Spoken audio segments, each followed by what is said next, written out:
Madhavi this side. Welcome to Sterling Academy. So हम लोगों ने क्लास 9 का ज्योग्राफी का chapter India size and location discuss किया था। आज ये chapter full chapter in one video full explanation है। आज हमारा रिवीजन लेक्चर है।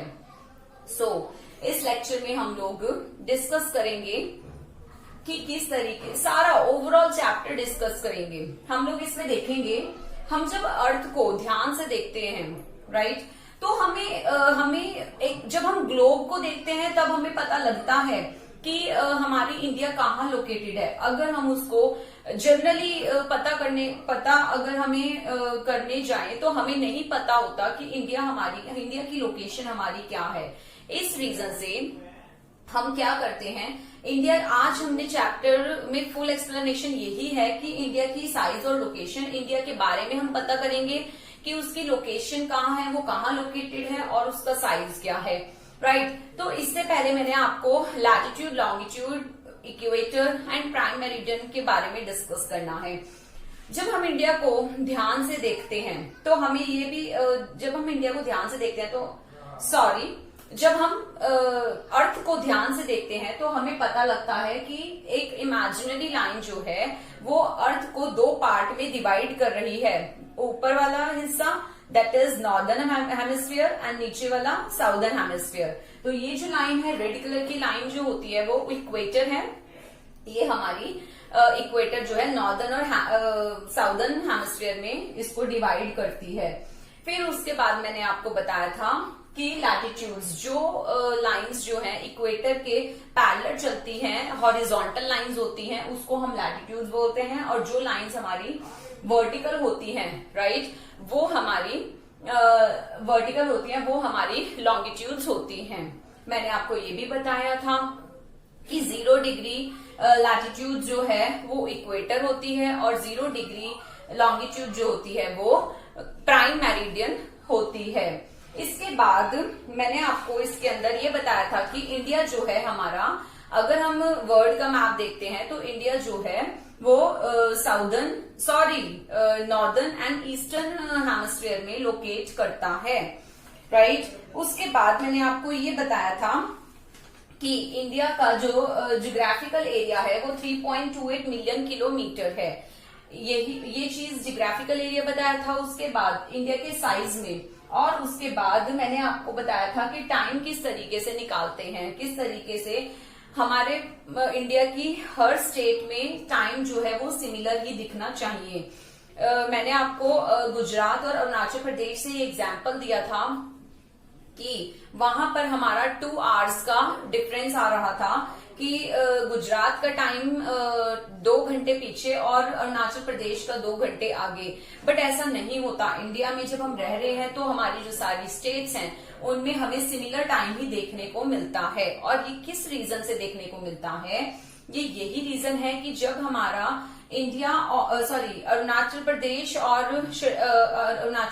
गुजरात का जो हम मिड पॉइंट लेके चलते हैं वो 82 डिग्री है राइट। तो उसी के बेस पर हम सिमिलर टाइम देखते हैं, उसी के बेस पर हमारा पूरे इंडिया में सेम टाइम देखने को मिलता है, कोई फर्क नहीं आता। हाँ, ये है कि जो नेचुरल चीज है, जो प्राकृतिक है, इस रीजन से अरुणाचल प्रदेश के अंदर सबसे पहले जो सन है वो राइज होता है, ये बात जरूर है। और सबसे जल्दी ही वहां पर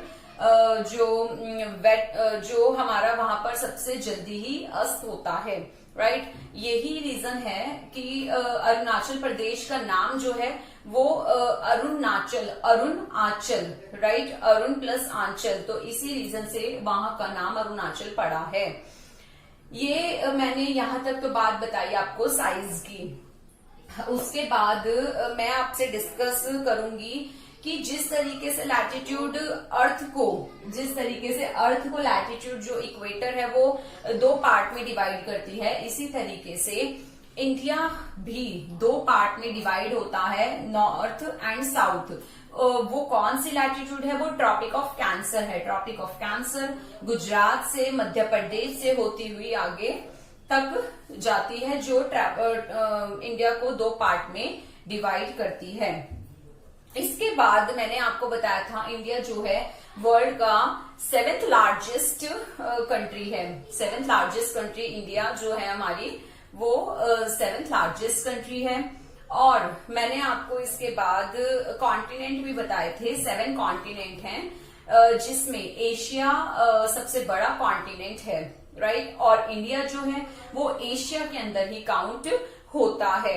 ये सब चीजें मैंने आपके साथ डिस्कस की थी। इसके बाद मैंने आपको इंडिया की नेबर कंट्री के बारे में बताया था। जो 9 कंट्रीज इंडिया की नेबरिंग कंट्री हैं, पाकिस्तान, अफगानिस्तान, चाइना, नेपाल, भूटान, श्रीलंका, म्यांमार और मालदीव्स।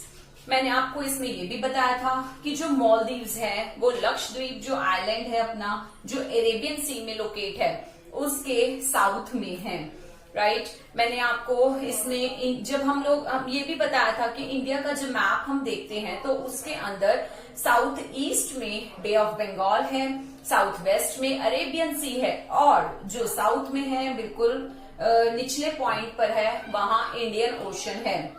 मैंने आपको इस चैप्टर में ये भी बताया था कि इंडिया की जो स्टेट्स हैं वो 28 स्टेट्स हैं और 9 हमारे यूटीज हैं, राइट। ये सब चीजें हम लोगों ने इस चैप्टर में डिस्कस की थी।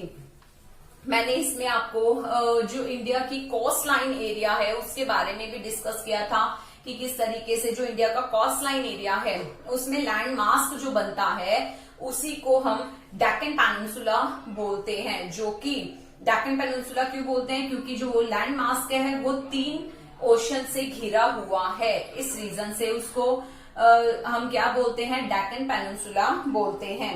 ये भी मैंने आपके साथ डिस्कस किया था। और मैंने आपको ये भी डिस्कस किया था कि जो इंडिया है, इंडिया अपने माउंटेन एरिया से, लैंड रूट से कंट्रीज के साथ, बाकी कंट्रीज के साथ पहले टाइम में कनेक्टेड रहा था। बट वो उस टाइम पर जो सी लेवल है, सी एरिया है, वहां से कनेक्ट नहीं हो पाया था, क्योंकि इतनी टेक्नोलॉजी नहीं थी, इतनी डेवलपमेंट ही नहीं थी उस टाइम पर। इस रीजन से नहीं रह पाया था।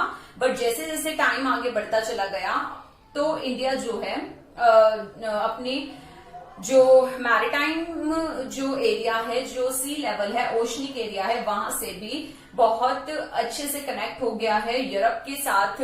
पहले टाइम में जो बिजनेस किया जाता था उसमें बहुत ज्यादा घूम के जाना पड़ता था जब सी लेवल से नहीं जाते थे। बट आज जब सी लेवल से हम अपना बिजनेस जो यूरोप के साथ करते हैं तो हम इजीली उसमें टाइम को कंज्यूम करते हुए हम वहां पर पहुंच जाते हैं। सो हम लोगों ने इस लेक्चर में फुल एक्सप्लेनेशन की है, जहां पर हमने इंडिया की साइज, लोकेशन और उसकी नेबरिंग कंट्री, इंडिया के कॉन्टिनेंट, लैटिट्यूड्स, लॉन्गिट्यूड्स, इक्वेटर, इन सबको डिस्कस किया। सो आज के लिए व्यूअर्स इतना ही। अगर आपको मेरा लेक्चर अच्छा लगा हो तो प्लीज मुझे अपने व्यूज बताते रहें, मुझे मोटिवेट करते रहें। Thank you so much. और मेरे चैनल को लाइक, शेयर और सब्सक्राइब करना ना भूलिए। Thank you.